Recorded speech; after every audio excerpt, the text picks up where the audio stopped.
And we're on. And I just got the proper pronunciation of his name, Neil Mach.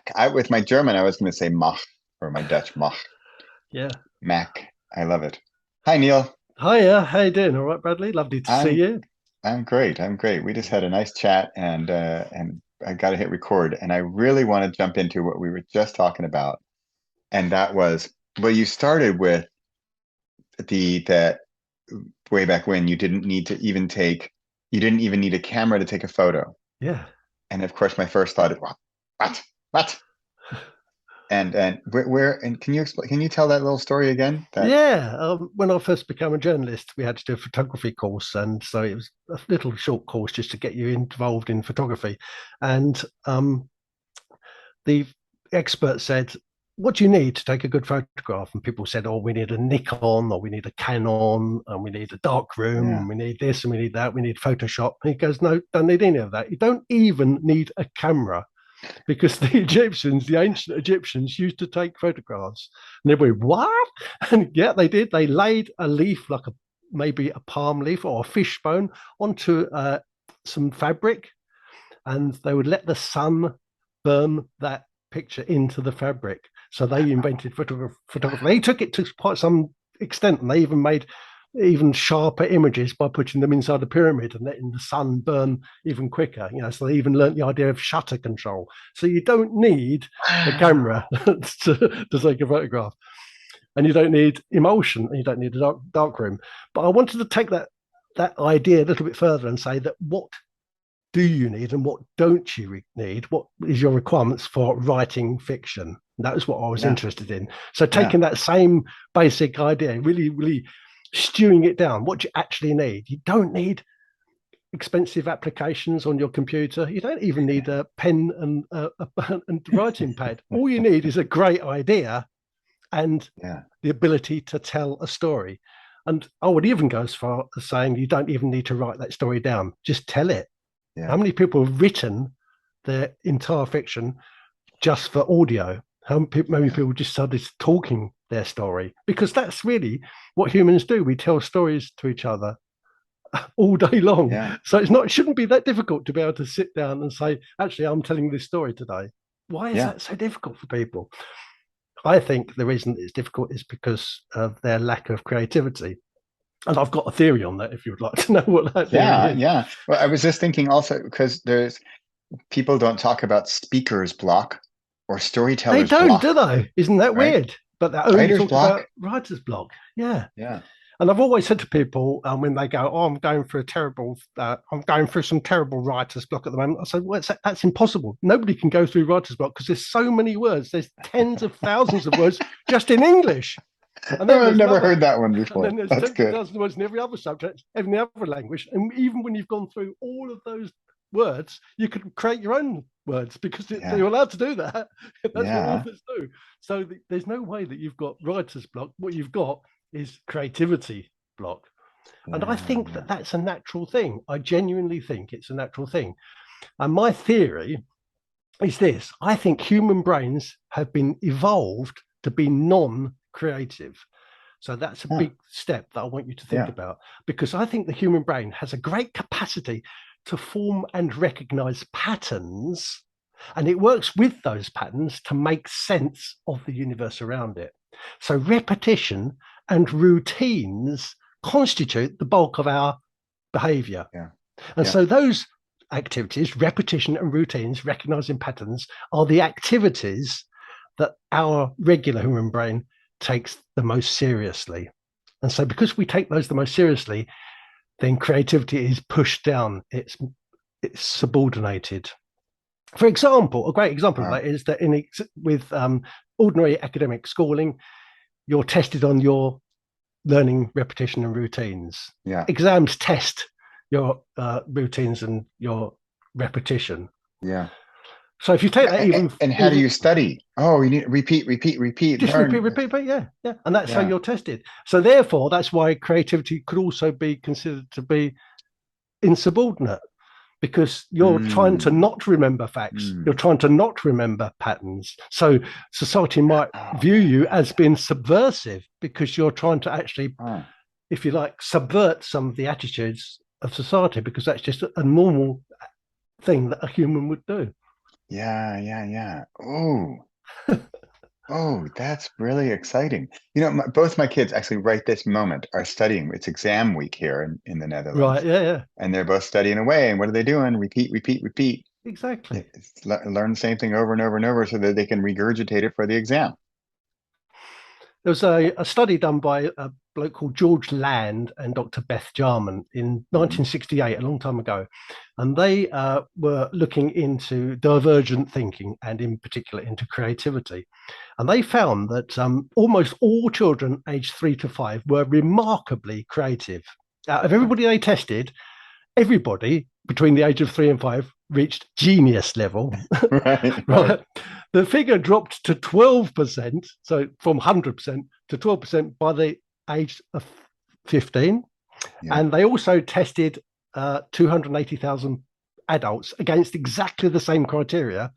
Adults were aged 31 across the whole of the United States of America. Only Okay. 2% achieved anything on the creativity index. Wow. The conclusion Wow. being, therefore, that children, once they begin formal education, it's immediately apparent that they start losing their natural creative Wow. impulses because it's educated out of us Yeah. by society. Yeah. You know, so I just started an improv comedy workshop. I'm a Oh, student oh nice. in Amsterdam, right?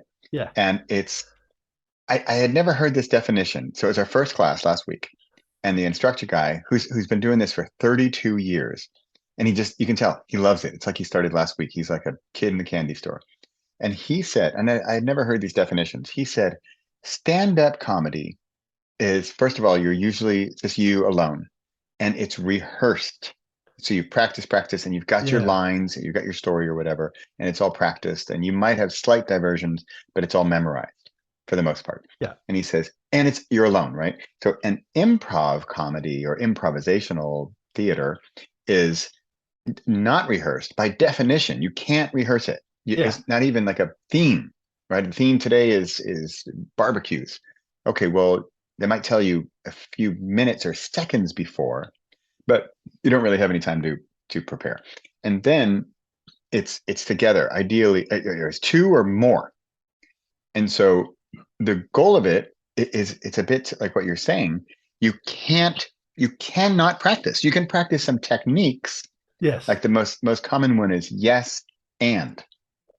Oh, the barbecue, it looks like it's about to explode. Yes, and you continue on the story Yeah. Yeah. in your own way.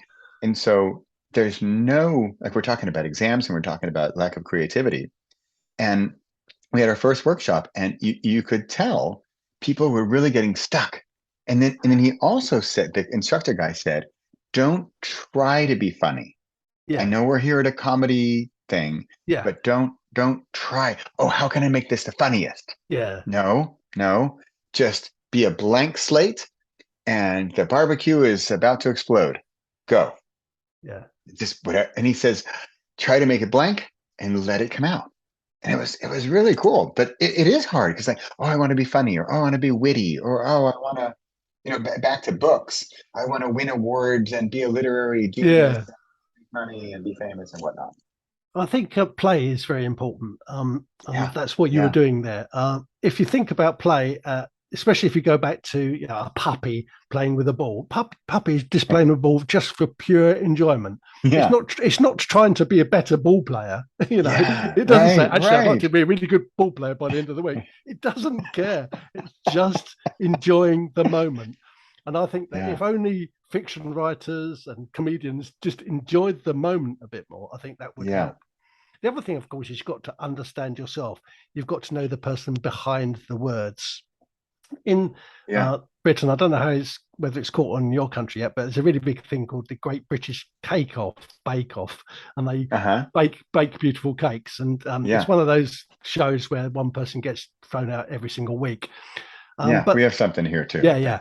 It's super popular. Yeah, same with this in this country. It's a great Yeah, show. But one thing which is really interesting is obviously that they're making cakes, and so you've got to make a cake a certain way, and you obviously got to put eggs and flour in it.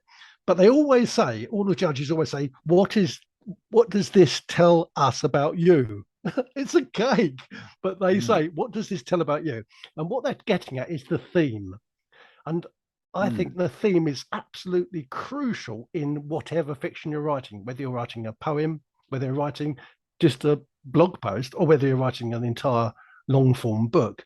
If you don't know what the theme is and that theme doesn't relate to you as an individual, I think you're going yeah, to be lost right from the word go. yeah, So you need to know yourself. So you actually have to understand yourself. Where do I come from? What are my beliefs? What are my values? What do I care about? No, you know what you care about because it's quite yeah. clear. And obviously I do, but there's lots and lots of authors and lots of people who are starting to be creative who actually don't know themselves well enough. So I think they do need to sit Mm, down and have a chat with themselves, you know, and put up a list. And I think they should actually make a commit to a list of their values and their beliefs and quickly glance at that every now and again, because I think that will help them to get the theme. Because so interesting. I'm involved in fantasy writing and fantasy novels. So people go, "Oh, I'd like to write a story about fairies, or write a story about unicorns or dragons." That's great, Yeah. but that's not actually the theme. That's just the mechanism for the theme.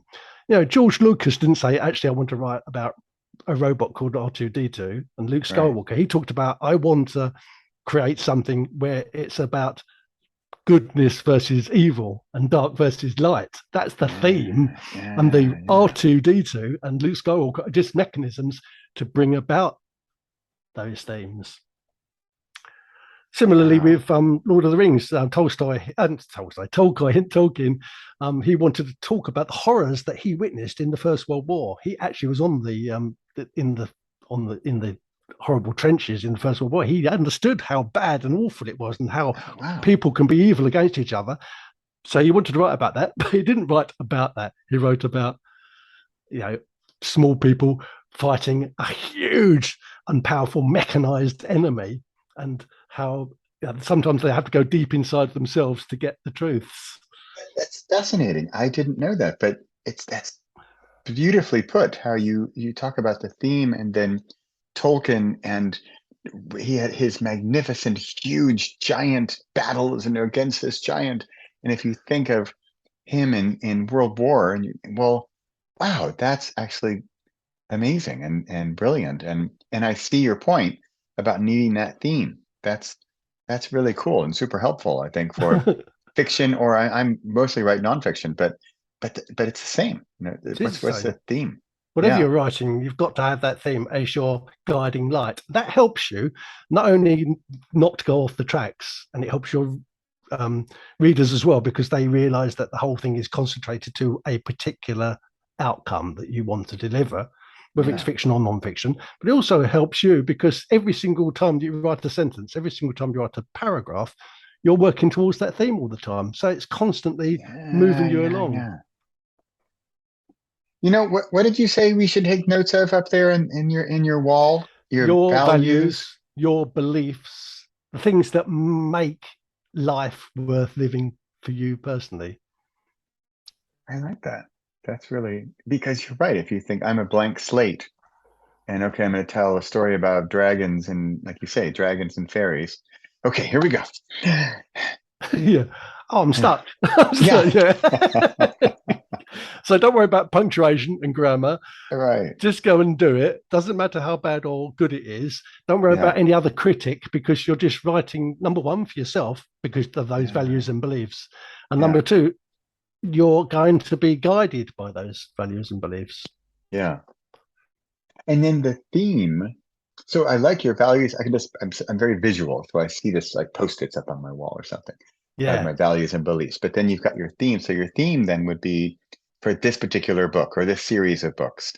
Is that Yeah. what you mean? Like you've Yeah. got So the the theme so for, so the book I wrote last year for NaNoWriMo, National Novel Writing Month, which is yeah, out this November, so yeah. it's taken a year to edit. It's a castle book. Oh, wow. So you could say, oh, it's a castle book about medieval, but it's not. It's a lady who runs a castle. So it's actually about what it must be like to be a female in charge of men. So that's possibly one of the themes. The other theme is That's great.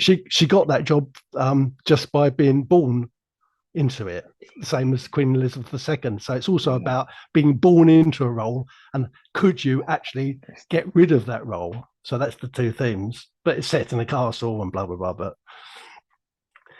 it's I love this is really fascinating actually because we writers we tell our stories and we write our words, but if you don't have these underlying elements that are super important, and what I love how you're saying it so clearly.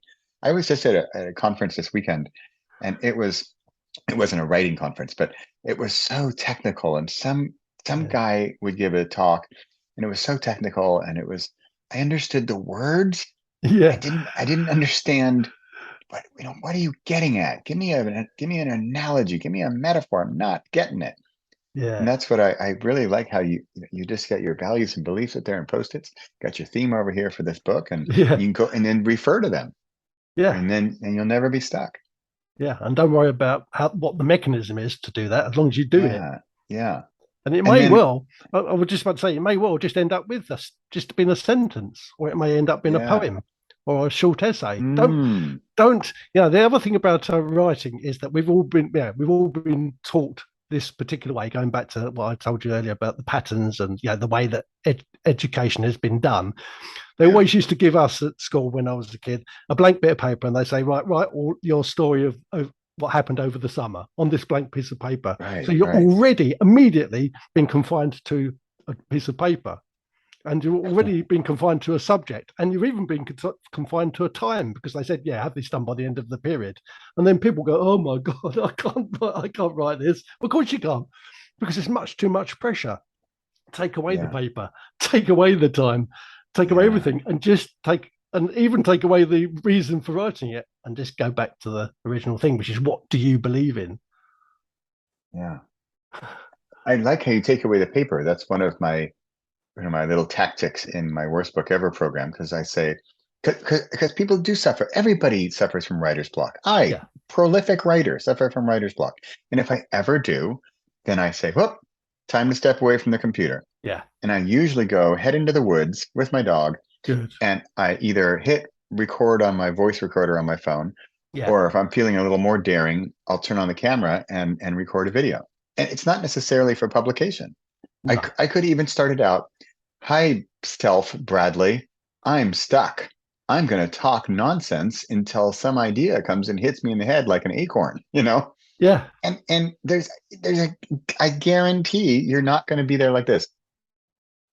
I think you Writer's should. block, I writer's think, block. yeah, I think writers have to think like a crow. A crow, if you watch a crow, it flutters around, but it's asking the whole time about things. It looks at an object and it says to the object, "Sing me your song." If you look into its eyes, you see a crow, and he'll hop to the next thing, and he's working it out, trying to check it out. And I think that would be a nice way to actually talk about your story and think about your story. Hop around like a crow, hop Right. around, and then ask each thing inside it, each particular tool or nuance or object, to sing back its song to you. How many people do that? Yeah. Wow. Crows are apparently super intelligent. They are super intelligent, yeah. Yeah. But they do things in Wow. a different way to the puppy dog we talked about earlier, which is playing. They are Right. trying, a crow is trying to work things out. It's trying to say, what is the point of this? Why is this nail here? I was watching one the other day, and it was just looking at a cricket ball which had been left in the field. And it was like, kept coming over. It knew it wasn't a object to eat, but it kept, you could tell the way it was going around and around it. It was saying, why is a ball in a field? What is the point? What is the point of this ball? Yeah. That's how we You should know, think. I really, it's fun. I always enjoy how I think I used to be a mathematician, and in a past life, I think. And I think I often think in like in waves Ah, or like charts or something. And yeah, like, and because I think, certain people resonate with other certain people, right? And the way you are saying things, maybe because I was at this complicated weekend, and now you are saying these things today that like you have the example of be a crow, be a yeah, dog playing with a ball. And yeah, like I totally get that. I get what he's saying and it makes sense. And it's awesome. And I think that's so helpful. Like even if you say you're stuck and you come up and Neil comes up and says, okay, be a crow. And that means hop over here and see what's going on over there and yeah, hop over there and or be the dog and just play. Just That's go right. play with the ball. And like you say, I'm not looking to be the best dog player on the block. Exactly. I'm just playing with the ball. Just playing, yeah, yeah. Yeah. Because we think that playing is about practice. Because going back to what we said right at the Yeah. beginning, because society Right. makes you think that, but it's not about Yeah. practice. It's Yeah. about playing. Playing is about play. It's Yeah. pure as that. But we humans, we're sometimes we think we're so intelligent, but the dog's got it going on. The Yeah, dog, dog's got it ask me going on. who's happier, the dog or the owner, Yeah, You got a absolutely, ball, got absolutely. got got some woods, looking for maybe a field mouse. Dog is thrilled out of his mind. I don't think we should ignore the ant either, because think like an ant as well, because the ant can't construct anything without friends, without help. The ant Mm, can't think on his own. He has to be with a whole group, or she has to be with a whole group of other ants. And this is where your networking skills and just yeah, becoming yeah, yeah. part of a little bit of a group or society, whether it's a writers group, it doesn't have to be real, Right. it could be online, but you've got to have other people helping you to put up this construction. And I think that's another thing that we're bad at as writers. We tend to think it's all about being lonely. Your picture living in the on the moors, in a Yeah, cottage on the yeah. moors on your own, but it's not Right. anymore. And if you look at the most successful writers, Charles Dickens and William Shakespeare, obviously Leo Tolstoy and people like that, they had a huge amount of people around them. They were Right. always in a big group of people, and that's what you need. You need Wow. that help. Think like an ant as well, I would Yeah. suggest. Do you have like a farm program or something? I I mean, just you've like got, I just think it's a it's bit easier great. to understand these things. It Yeah, because is. because It's they're fantastic. mind stretching. It's better just to think of it like that. And I Yeah, always but picture it's, an ant putting up these huge. How do they do that? Massive things. yeah, But they're not one, is it? It's a load of them together. yeah. I love it. I am more like you have to hold me back to not write new books that I have like an idea for every day. Yeah, me too. And so I'm thinking like, oh, the whole writer as farm animal book or something like Yeah, that. Chapter on the dog, on the yeah, crow, on the ant. yeah. Wow, I love it. I love it. Wow. Okay. Okay, so we need to stop because my mind, I I'm going to know. go write books and I need to stop. I need to go out in the Yeah, woods and say, no, no farm animal books. By yeah, the way, that's Neil's idea. yeah. So I just want to thank you for being here. This has been It's been great fun. wow, creativity and habits and farm animals and ideas for getting unstuck and tricks and tactics and analogies. And wow, you just got ideas coming left and right and fiction and fantasy. And it's been a pleasure. Been brilliant. Been good fun to actually bounce off some ideas. Thank you for that. Yeah, yeah. My pleasure. I think our audience is really gonna enjoy this. So Cool. thank you so much for being here Thank you, Bradley. and look forward to chatting again soon. That'd be great. Thank you. Great. Bye for Bye. now.